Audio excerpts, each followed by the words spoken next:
When was the last time you felt truly heard? Hi, I'm Julia. And I'm Jasmine, and this is the Real Truth About Motherhood podcast. Welcome to a new episode of the Truth About Motherhood podcast. Today we have a very special guest with us. A dear friend of mine.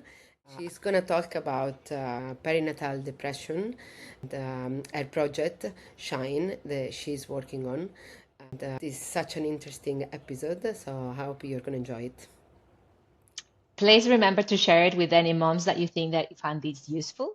And also remember to subscribe to our podcast to help us reach many other moms around the world. You can subscribe on YouTube and Spotify and wherever you listen to your podcast. And let's get started. Today, we have as our guest a very dear friend of mine, Jen, who is a scientific researcher on perinatal depression, which is a topic which is really important, I believe, in motherhood. And I actually just lived my pregnancy, and I feel so much about this topic, so I'm really happy that we are going to discuss about it with her. Welcome, Jen, and thank you for being here. Thanks for being here, Julia. What led you to focus your work on perinatal mental health, please? Yeah, researcher at the Zurich University of Applied Science. So I'm based in Switzerland. So my research is mainly focusing on Switzerland, but I have done research on mental health already when I was living in London. That's where we know each other from. So it's been a while that I'm researching in mental health. And since the birth of my first child, my daughter, I narrowed it down a bit more to perinatal mental health because it was a topic that was also happening to me. I had a traumatic birth. I experienced perinatal depression, and I did a lot about it. I informed myself. I took action, and it took me some years to work through that trauma, but also working in this field and like really diving into this topic at my workplace was helping me to understand the whole thing better. So it was, on the one hand, it was professional development from mental health, what I was always working in and always interested in. And my career as a service designer, working in public health and innovation. And then on the other side, really my personal experience, that I felt like I want to change the system so other people don't have to experience what I had to experience. I love it. It resonates so much with my experience. I mean, the reason why I created my project is because of that, because I experienced this difficult time, and I really I want other women not to experience that. And my therapist, and she told me, your project is your therapy, and as you said, no, it's our Right? therapy. Yes. It helps me to feel better and to live motherhood better, helping other women. Yes, thank you so much for doing what you do. And I think we can also understand it better, right? Because we have gone through it, we understand also who we are working for and who we are doing this for, because we've been there too. Yeah. And that makes the difference. I believe that many people have heard about postpartum, but not perinatal depression. Explain what is it and when, how it occurs. Yeah, natal literally means around birth. So postpartum is after birth, and perinatal means like we are looking at the time, the entire period of conception, even before you're getting pregnant, then the pregnancy, then birth, and then after birth, and even up to 4 or 5 years after birth. So the whole experience that belongs to all of this, where hormonal changes happen, where your body changes, where everything is changing and preparing for a new arrival. And so if you look at perinatal depression, it's really broader, and it can include depression during pregnancy or depression after birth. What are the symptoms of that depression? I mean, very different from some people really start screaming at their kids because they're overwhelmed. Some people really retreat and don't react anymore, get completely paralyzed or like unable to do things. Some people need to cry all the time about anything and little things. There's also a level of severity, right? Like some have mild symptoms and some have very heavy symptoms, so that they can't handle the everyday life anymore, that they have to go, into care and spend the time with the baby there to get better or take medication. Whereas like if you have it on a less severe level, then you can maybe address it with whatever, meditation or some kind of therapy that can help you in this state. So it's very individual. It's also very individual to if you have had depression already in your life or if you did not. So if you had depression already in your life before pregnancy, there's a higher chance for you to have depression during or after pregnancy. So there are lots of factors and different levels of measuring this. I remember when I was pregnant with my first daughter, I was not diagnosed with depression, but I'm pretty sure I had it because basically I tried to have this baby for 8 years, and then when I finally was pregnant, I was so sad. I'm a very happy, positive person, very active, and I was waking up in the morning and I was just sad and I couldn't find anything good. And I was like, why is this happening? This is what I've wanted for 8 years, and now I'm feeling like this. And the worst thing is that I wouldn't want to express it to others because I was feeling guilty of my feelings because I had waited for 8 years and now I was feeling like this. And I think there are so many women who actually suffer in silence because of that, because they feel like guilty about expressing their feelings. While now, with my second pregnancy, I learned that we need to actually express it and we need to take it out.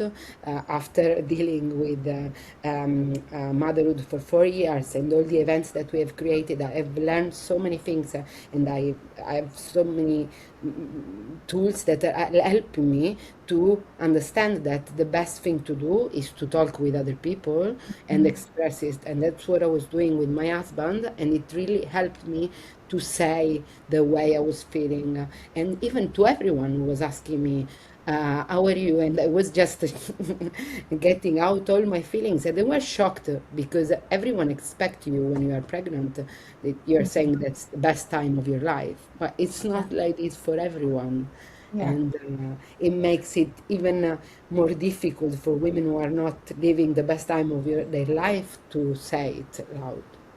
Totally, and that's what I'm hearing so much. We speak to many women or many parents, partners, especially in this study now, and it's exactly what we hear a lot, that there is a high stigma, a high perceived stigma also, and there's this like social norm also that you're expected to feel a certain way.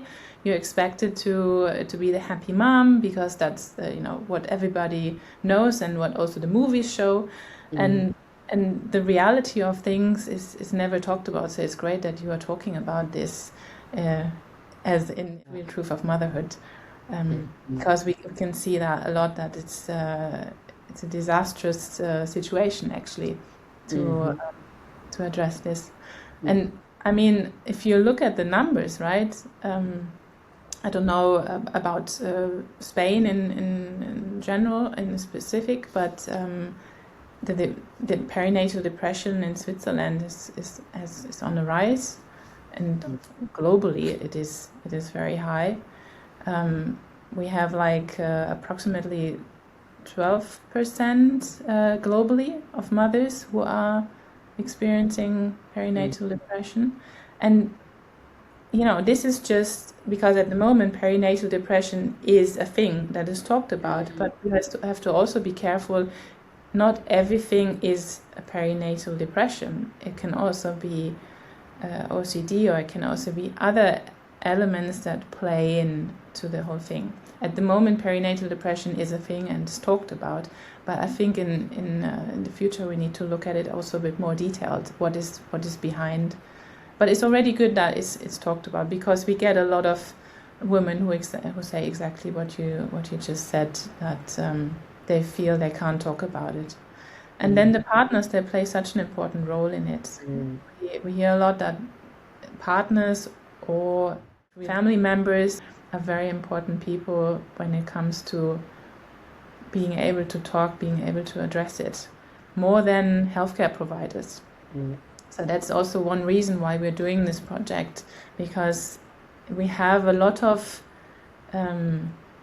feedback that the healthcare providers or the system does not provide anything. So in Switzerland, there is no national guideline whatsoever on perinatal depression, whereas there are other countries like the UK or Australia or Scotland, they have already guidelines in place, and they have national projects really going on mental health, and they do much more.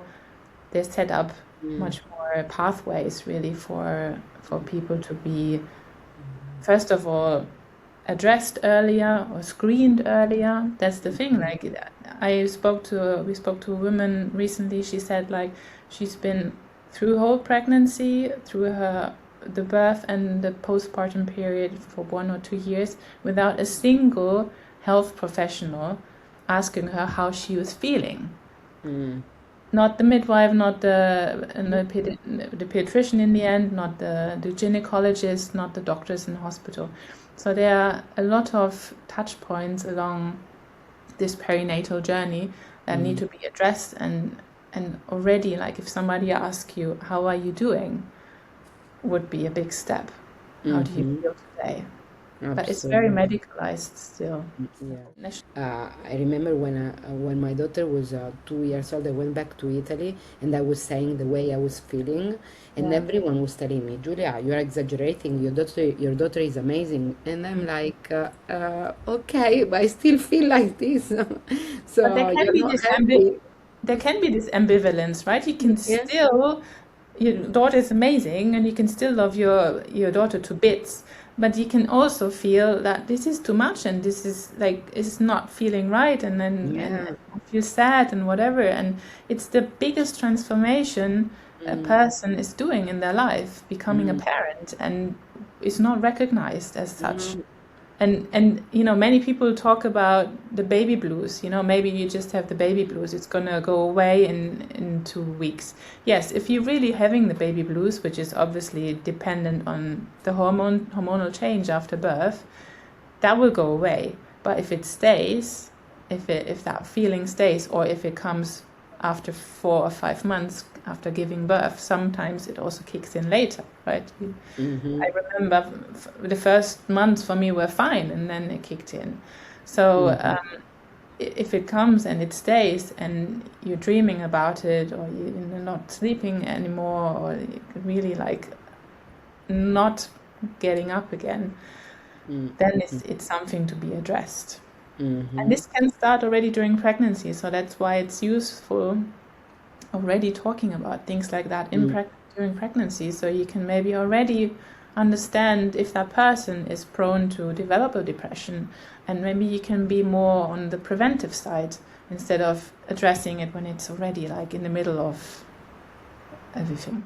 I was listening once to a podcast with someone talking about these northern countries, and there they talk about it. It's normal, and they were saying that when you actually give birth, they tell you, if you feel like this, then there is the psychiatric department there, just go there. It's normal, and Yeah. it's amazing because it should be like this. While here, it's like, people don't want to talk about it, and that's when it's a stigma or a taboo and you don't want to say anything, no? You feel guilty about saying. Totally. And for this, they play in so many factors, right? That's why in the Shine project, we're looking at this service system, like really nationwide.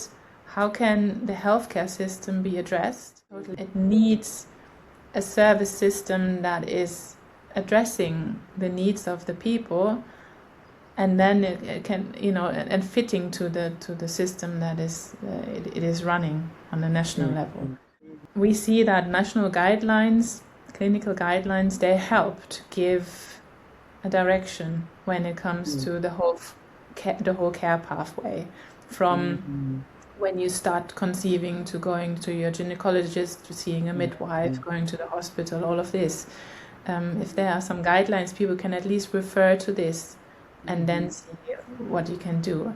In addition, like I'm working at the university, so we are having midwives who we educate. So also the midwife education is very important to address, or the healthcare professional education, the doctor education. They need to learn to address mental struggles and the mental health, not only the physical health. Yeah. And that's something that is not in place in education, in most of education that's available. So there's a lot of changes to be done slowly. I mean, I gave birth 4 months ago, and actually I've been checked just physically, and they were always asking me, "How are you feeling physically?" And they never asked me, "How are you feeling? What's happening? Are you okay?" I actually go to a gynecologist, which I call her psychologist and gynecologist, because she is actually asking me, "Julia, how are you feeling? What's going on? How is the relationship with your partner?" And these are the important questions to ask as well, not only how are you feeling physically. And but it's not their fault, because they don't know. Like many health professions, they don't know how to do this. They don't know how to approach this if they have never learned it. And during your research, is there anything that have particularly surprised you or moved you? Well, we are at the beginning of the SHINE project at the moment, so it's divided in 3 years, and we're in the first year still collecting data.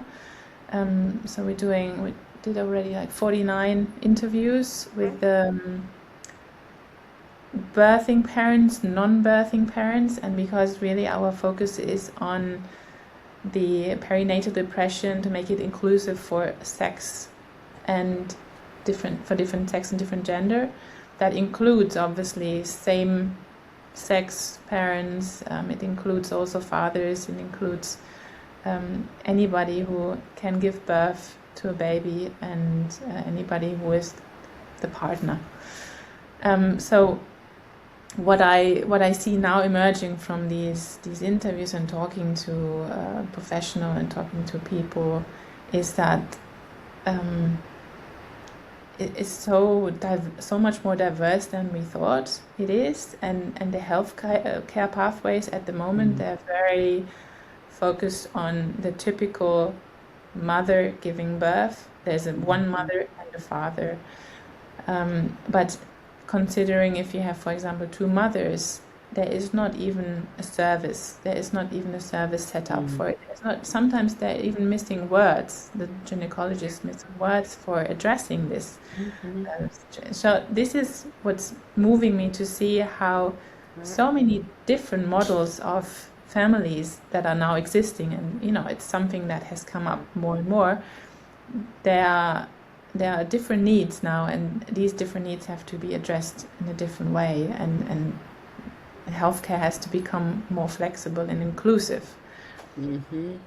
But when you ask me what has moved me most, today I was working with my colleagues on this project, and we were looking at a few interviews, and there was one that really moved me, because she was speaking about how she was screaming at her newborn baby.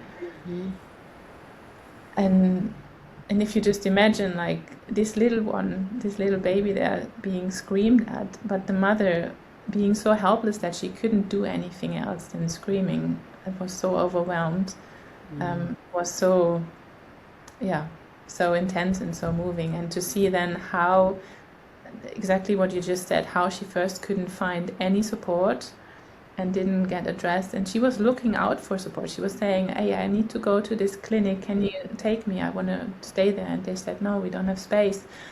And these fallbacks, you know, especially in this vulnerable time when you are already feeling not well and you're reaching out, and then you get a pushback, then again asking for help is becoming even more difficult. And just to see how in the end she found the right help, and it was like you said, it was a gynecologist and psychologist at the same time, so that it seems to be a good combination, this mixture that really has helped her up until now. And see how it becomes then also, this person becomes a very important part in that life and in that experience and in getting better. You know, you gave me goosebumps when you were talking about this woman, because I think I had the same situation, not when my daughter was a baby, but when she was almost 2 years old. My husband was working in a restaurant, so he was never here at night, and I was always putting her to bed, which is hard. I mean, doing it every night, because we all know how demanding kids can be and how can push your limits. They can push your limits. So if it is two of you, that's why I think it's you have kids in a couple, because you need having two people, because it's so hard. They push your limits so much. So if there is one other person, when you are over your limits, then you can pass it to your partner. And what was happening to me, I was always on my own every night, and I got to a point that I was overwhelmed, and that's the time when I told my family that I went back to Italy, and I was overwhelmed. I couldn't do it anymore, and everyone was telling me that I was exaggerating, which didn't help, obviously. I remember coming back here to Barcelona, and at night my daughter was screaming, was crying, because I was so overwhelmed, and I couldn't be calm with her. So she wouldn't calm down, because I was not calm, and so we were both screaming. We were screaming, yeah, and it was awful, because I didn't know how to deal with that. She was running behind me. She was crying, and I was crying as well, because I didn't know what to do, and I was so helpless, and I was crying, and and it was horrible. And that's when I decided, it was the first time that I said, okay, I need to do something. I'm going to start going to a psychologist to understand what I can do. And I did a few things that then helped me to be calmer and to work on that. If you are not strong enough to do it, or someone doesn't help you, then there might be other things that can happen that are not great. Exactly, because we were not made to do this alone. It was never the case. I mean, if you look at history, women were never alone. They had other women around them. They had families, they had the whole community around them. And it's just become like after the Second World War, with the atomic family of like just two people and the kids, without any help. So this is a new system that isn't working. I feel like it's not realistic, especially when you say like both parents want to work and both parents want to do things, and you don't have that classical mother stays at home and father is doing the job and getting the money in. So I feel this factor of community and people around you and is so important, and that's exactly what's coming up in the research all the time, and people saying, my mother-in-law was the most important person, or my neighbor was so important, or people brought over food, and I remember also when we were having our second child, and I was just home from giving birth, our neighbors, they came over and they brought us food. So we had this community in place that was supporting us and helping us, because you can't do it alone. And that is just normal that you then end up screaming and being overwhelmed, because you can't carry all that on your own. We are not used to ask for help. We've not been thought to ask for help. Actually, we need to be strong, we need to do all on our own, we need to be Wonder Women. No, that's not the way. Actually, being strong is asking for help. You know, I've learned that, and there was a time a few weeks ago that I was alone with my son, and my husband was not here all day long, and I felt need of help, you know, and I didn't know to ask for help, no, because in one day, what do? You start messaging everyone. It's hard to ask for help. So what I've done, I have created a group with some friends and some women of my community here in Barcelona, which is called the Village, to just to ask for help. So when you have something, just ask for help there, and because it's already 30 people there, maybe one person cannot do it, but the other one can do it. And you don't need to ask to 30 people, you just ask once, and someone can say, yes, I'm there. It should be. We are so lonely in this world nowadays. Yeah, yeah. Instead of sharing all of this, yeah, it's great. I did the same. Like I gathered other women around me and asked for help, and but this only came for the second pregnancy. In the first pregnancy, Yeah. After the first birth, I didn't know. You know, that's also the thing. Like for the first time you're doing something, you don't know. You don't know what to expect. You're just being told things, and you don't know about the reality of things. And suddenly you have this baby there, and you realize, oh my God, what's going on? Like it's not how I expected. And actually, I need all this help. And how do I ask for help? How do I find those people? If you don't set it up yourself, it's not going to magically happen around you. So it needs some effort. It needs some time to step out, and especially when you're in that vulnerable time, it's very difficult to get the energy to do it. So I understand for many people there's a big barrier of getting that help, and that's where I feel, you know, you and me, we manage to take that energy and turn it into something, but what if you can't? So those people need to also be able to access help and to be asked. And I think the thing of being asked is very important from all the different health providers that you are going through along your journey, to be asked, how are you feeling? And then being directed into the right pathway, being directed to some help that's working for you. That doesn't have to be necessarily a therapy or something. It can just be really something else. It can also be a community support, or it can be there now these services where people cook for new mothers. And it can be like services like this. It doesn't have to be at all clinical or like healthcare services, I think. Yeah. I remember for my first pregnancy, when we left the hospital, I was like, no one really asks you, how are you feeling? Well, because, I mean, if you have mental problems, it's very easy to throw away from the window a baby when it's screaming, you know? It is, I thought it was crazy that no one was asking you, how are you feeling? How are you? Well, because baby screamings can take you to a place that is not you, you know? Yes, it goes right in there. Yeah, and if you are alone, and if you are overwhelmed, if you have another kid who is screaming, it's so important to ask and understand how our mothers feeling, and parents in general. Yeah. Yeah. And I mean, you have the same, right? You're living in a place where you don't have your family around. Us the same. Our family is in different countries, so we don't naturally have the support system in place. And this is also what research shows, right? People who are migrants, or who are living in different places than they were born, they have a 3 times higher chance to get perinatal depression. It's incredible. That's such an important. It shows how important it is to have this support system, to have somebody like supporting you. And if you have not naturally have it, if you don't naturally have it because your family is around, then you need to somehow build it and be able to. Yeah.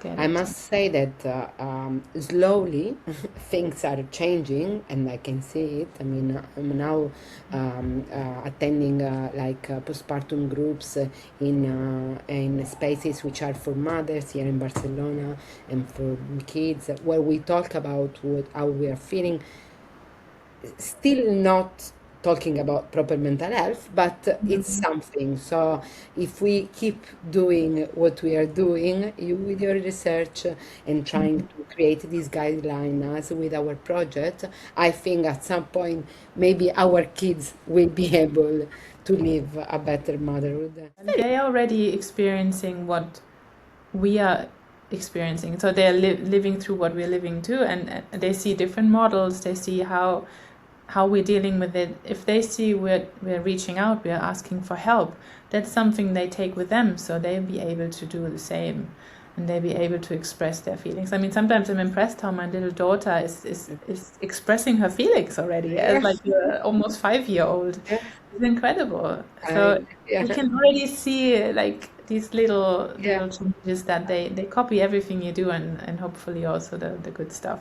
Maybe Yeah. not, hopefully not the screaming stuff, which obviously also Yeah. has something that they But pick. yeah, my daughter, she's 4, and she's like, I need to be alone. I need to be on my own in my room. Okay, Mine great. too. Yes, I need a break. Love it. And even the screaming, that what is so important is when you are screaming. I mean, just say I'm sorry, because we are Yeah. human, and obviously we cannot be perfect. And as I said, kids can push your limits in a very strong way. And yeah, just saying sorry, and they will learn to do the same.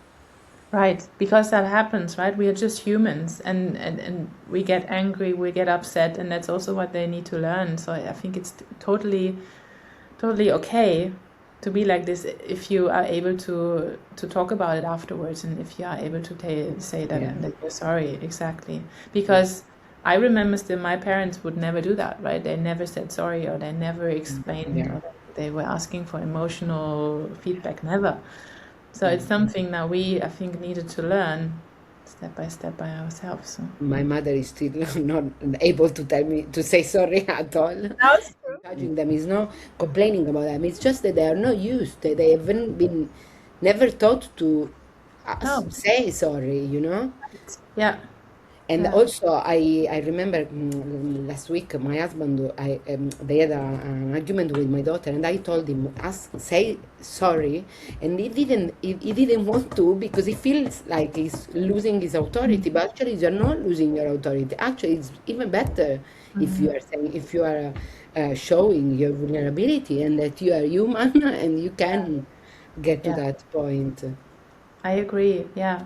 And that's the thing, like at the moment there's such a huge shift happening with our generation addressing all of these issues, and this also trauma that our parents already brought to us, and they got it from their parents. So I think at the moment we're trying to resolve what's already been there for generations, and talking about mental health. And I'm sure, beginning like let's say 100 years ago, mental health was also a thing, but nobody just ever talked about it.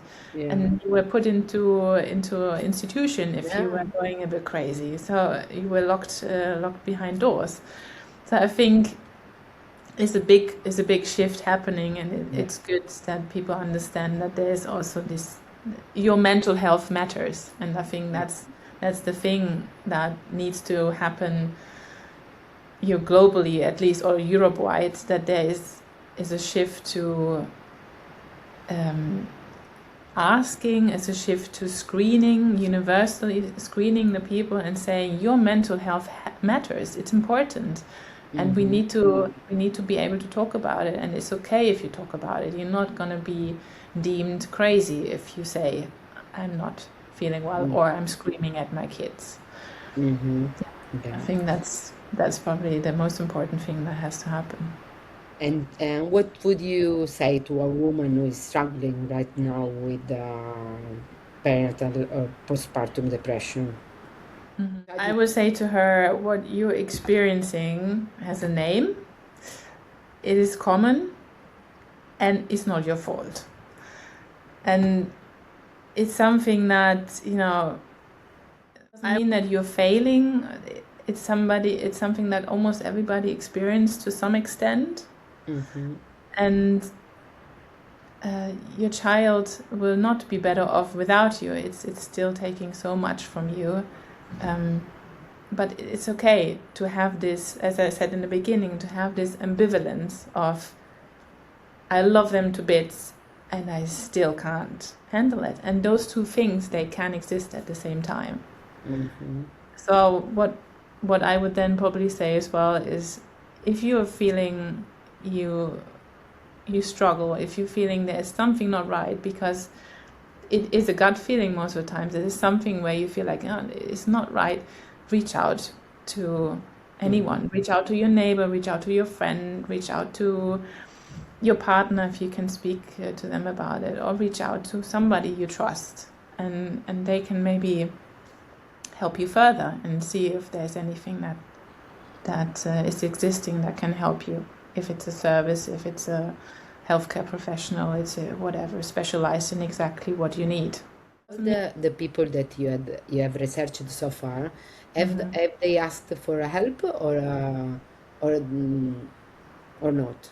No, not at all. Like at the moment, we are still in process, so it's difficult to say some final things, but we certainly, and I can base it on my research that I did on mental health in general, there are different typologies of people. There are those people who are very early in their journey and they don't really understand where they are and they don't know what it is. And there are people who are further along the journey and they have maybe a sort of second or third pregnancy, or they have had depression before. So there's some experience with what you call perinatal depression. And then there's the other level of people who are looking for support and looking for help, looking for information, and then there are people who are not able to do much, or like don't want to do that, or don't know where to look at. So more the passive, like looking at things and like waiting for help. So there are these different levels of typologies, and within sit different personalities. So you will speak to some people who say like, who are experts in their field, who have researched everything and who found information on all of it, and they know on a theoretical level everything, and they need to know that because having this information gives them the security and gives them the ability to get better. Whereas like there are other people who are not in this position and who are struggling and haven't found anything that helps them yet. So it's very, very diverse, and that's why a healthcare system needs to be able to address all of this. And that's why, again, I think it's important to screen and see where are you at the moment in your journey? Where are you sitting, and what's your status, and what needs do you have, and how can we help you in this? Do you need more information?